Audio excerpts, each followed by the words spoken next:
Dr. Jenny from the block, and welcome to my channel. If you're new here, hello, hello, hello. And if you're returning, thank you for continuing to support me.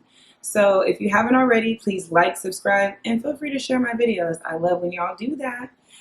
Also, if you haven't already, follow me on Instagram at Dr. Jenny from the block, where I drop some different mental health gems. So yes, let's jump into it.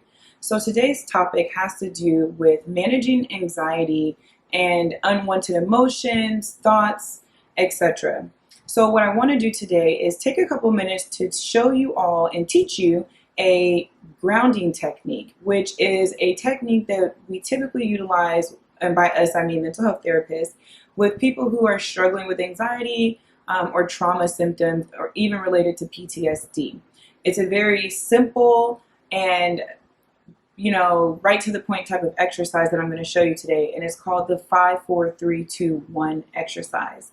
I like this exercise because it engages all 5 senses, and there is plenty of research out there that talks about the relationship between our emotions and our senses.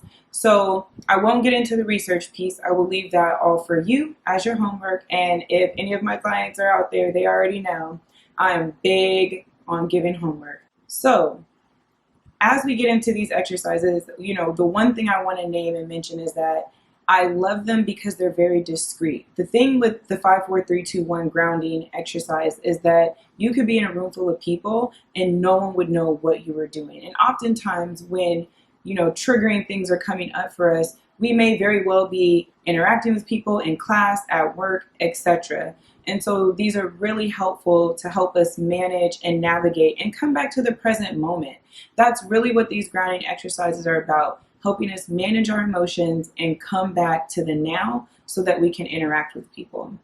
So the first sense that we'll talk about engaging is our sight. So the 5 means you will look around wherever setting you're at and you will identify 5 objects.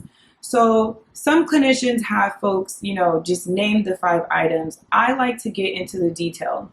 How our brain works is that our brain cannot multitask. As much as people think you're a multitasker, you're not. So our brains cannot simultaneously be anxious and distressed while also trying to be very descriptive. So the one thing I like about this is I make sure that the people I work with get nitty gritty with the details. So 5 things that you can see, and when you identify the objects, I want you to describe them in great detail. So I'll use this cereal box. So what I would do if I was engaging in the exercise is that I would note what I'm looking at. Okay, I'm looking at a cereal box. It's rectangular in shape. It has lots of different colors. The colors that stand out to me are the blue, the yellow, and the red. Then I would note, what am I seeing on the back? On the back, it looks like there's a puzzle. There's different charms back here. On the front, there is a, leprechaun looking guy with red hair. So that's kind of the type of detail that I would want you to get into as you're doing the exercise. It's helpful, it'll distract you, and it'll pull you away from those distressing emotions. So remember, 5 objects, get descriptive. So the next one is 4 things that you can touch. Like I said, it's very discreet. You could be touching anything from your necklace, and when you're doing that, and like I said before, you want to be descriptive. So what does the necklace feel like? It feels kind of warm. It has a very interesting texture. It's hard and I don't want to say bumpy, but there's some grooves to it. So that's an example. You could even use a fruit. Boom, kiwi. So with the kiwi, it feels kind of prickly and coarse. It's not really that soft, which probably means it's not ripe. And it's okay if your brain does something like that and wanders off. It's okay, because what we're trying to do is get you to move away from the distressing thoughts, feelings, etc. that's coming up, and really focus on what you're doing right now. So if you're touching the fruit, I want you to get all up in this fruit. Pause. But you know what I mean. We just want you to touch the fruit. Okay. So that's how you do the feely part. So the third thing is 3 things that you can hear. So I don't know if you all can hear my air conditioner whirring in the background, but that's something that I can take note of. I can talk about how loud it sounds. I also live by a very busy roadway, so I hear cars, and I really don't like the cars that go ah. But if I heard that, I could know like, oh, there's one of those really loud cars. It sounds like it's speeding down the street. So do things like that. If you're able to, maybe play like a short song, you know, put your earbuds in and kind of listen to some soothing music or music that relaxes you. But really just allowing yourself to engage with the sound. Does it remind you of any other sounds? Is it too loud? Is it very quiet and low? Is it a repetitive sound like a tapping? So really just try to put yourself in the moment, really connect to the sounds that you're hearing around you.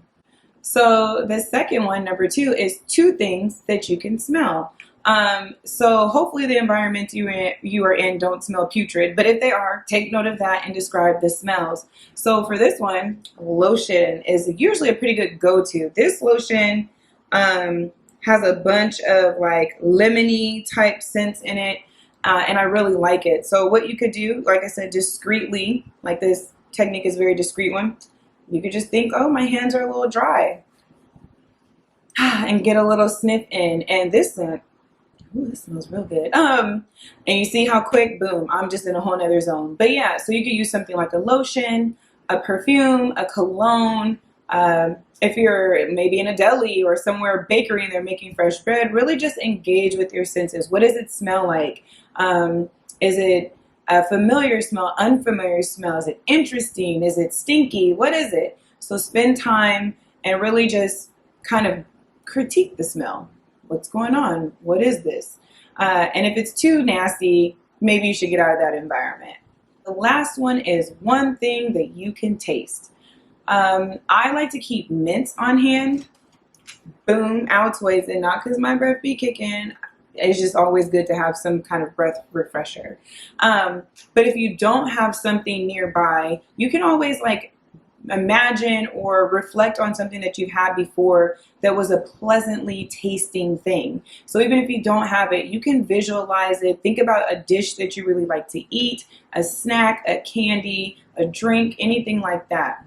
So, you know, these were meant to be kind of short, crash course intro into 5, 4, 3, 2, 1 techniques. If you Google it, lots of information will come up, giving you more kind of like background information about like the neuropsych connection between the senses and the emotions, if you really want to get into that. And I suggest that you do. It's never a bad thing to learn more.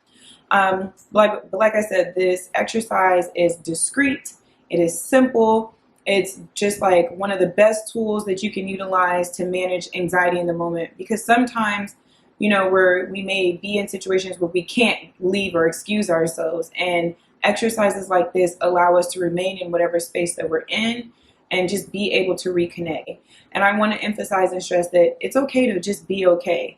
This exercise is just to kind of alleviate some of that distress until you can get to another setting to do some more coping and truly and fully soothe yourself. But other than that, thank you to you all. And if you haven't already, please remember to like, subscribe, share, turn on the notification bell so you can be alerted when I'm dropping these gems, and follow me on IG at Dr. Jenny from the Block.